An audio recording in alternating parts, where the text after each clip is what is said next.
Today, we shall be speaking about East Asian monarchs. Monarchy is a system of governance which has been around since the days of Sumer and Akkadian. Now, let us begin with the video. Hui, last emperor of the Qing and China. Hui was born in 1906 and became emperor in 1908 at 2 years old. His father was his regent. Hui was deposed in 1912 and stayed in the palace until 1924. Hui was made emperor of Manchukuo in 1934. Manchukuo was a Japanese puppet state in Manchuria. In 1945, the Soviets and Mongols invaded Manchuria and captured Shuantong.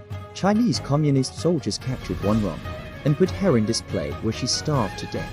Hui was sent to a POW camp and eventually was allowed back into China, where he died in 1967.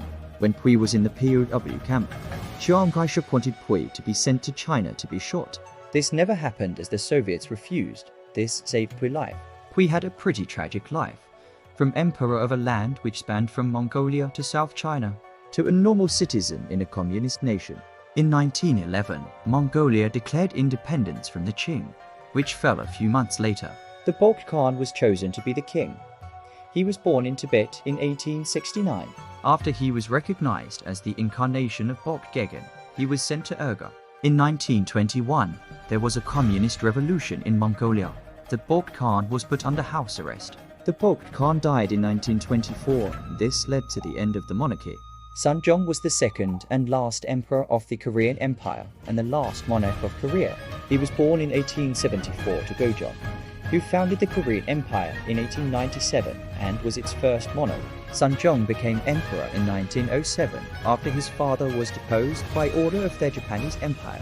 It is said Sunjong was a puppet and had no control in his short 3-year reign. After the Korean Empire fell, Sunjong was virtually imprisoned in Changdeokgung Palace. The Japanese let him have the title King Yi of Changdeok Palace. Taisho was born in 1879 to Meiji. He was raised by his great-grandfather until he was 7. Taisho was a sickly child, and this caused many problems for him, such as frequent fevers. In 1912, Meiji died after 44 years of ruling. Taisho had disabilities and kept to himself, and did not attend military events due to this. One of the highlights of Taisho's reign was Japan's entry into World War I. Japan took over Tsingtao and German Pacific Islands. In 1926, Taisho passed away from a heart attack. He was only 47 years old. I decided to include 2 more people not on the thumbnail. Yuan Shikai was a Qing general born in 1859. In 1915, he proclaimed the Chinese Empire, an attempt to restore a Han monarchy to China. People did not like this as it was 4 years after the Wuhan Revolution, which destroyed the Qing.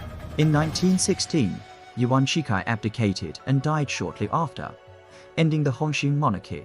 There is a debate about whether Yuan Shikai or Hui was the last monarch of China. Although Nicholas is said to be a European monarch, he did rule East Asian lands. Nicholas was born in 1868. He ruled the Russian Empire from 1894 to 1917. He was the last Tsar